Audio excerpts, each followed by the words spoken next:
Okay, so now that you've all taken the survey, let's think through some of the options I gave you and which ones are the most important. So what we can do is here's the map of the distribution of Pinus banksiana.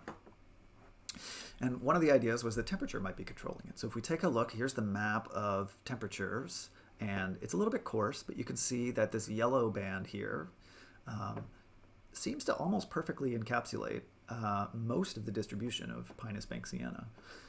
And so if you decided that temperature was high on your list of reasons why this might be the range of Pinus banksiana, I think that that's probably a good hypothesis. It probably isn't the only reason. And if you think about that for a second, it's because there are some places where the yellow is, even down in Mexico and in Labrador, where we have the right kinds of temperatures, but we don't find jack pine. So it isn't in Alaska, it isn't in Newfoundland.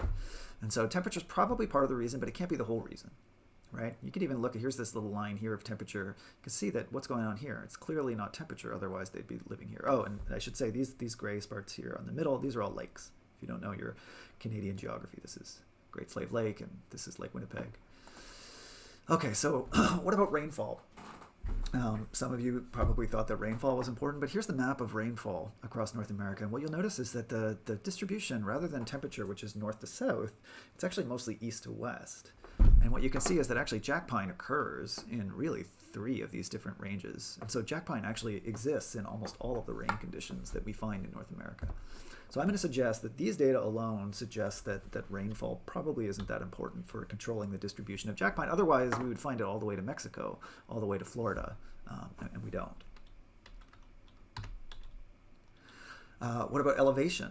Well, again, if we took a look at elevation, we can actually see that jack pine is kind of in all of the different elevations. This isn't a great map, but here are the Rockies and down into its southern range.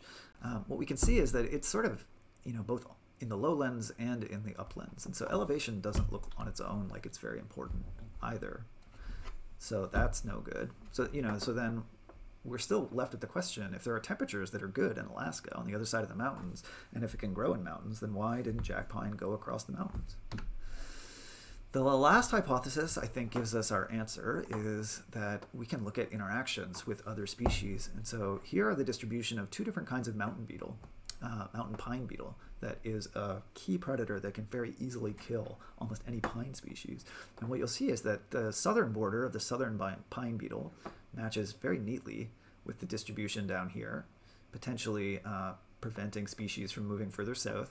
But you'll also notice you've got even this little divot here that matches right up with this, where potentially the mountain pine beetle is what's keeping jack pine from going across the Rockies, even though it has environments. So based on these maps, we now have some hypotheses which we could test with experiments, right? Our hypothesis is that jack pine distributions are limited by temperature and by enemy attack, right? So we've got too cold in the north for jack pine to survive, maybe too hot in the south, and then we've got the 2 pine beetles constraining it into the regions that it is. And so I want you to think a little bit about how you would test this hypothesis. Right? Remember, a key part of a hypothesis is that we have to be able to reject it somehow. And so one way to do this might be to bring some jack pine to Purdue and potentially grow them in chambers where we vary the temperature from these kinds of temperatures down to, or up to these kinds of temperatures. We'd expect it to not grow very well, except for in the range where it's found in nature. We could also do what's known as a reciprocal transplant experiment. We could actually plant jack pine in these different regions and track what happens to them. Maybe we could even plant them over here with a net around them so that pine beetles can't attack them, and we could track how long they can actually grow, right? So remember, what we're always trying to do is refute our hypothesis. And so if these things are actually doing something bad to jack pine, if we transplant them into any of these regions, they should die pretty quickly, or at least their populations shouldn't be able to grow. And that's what our hypothesis means.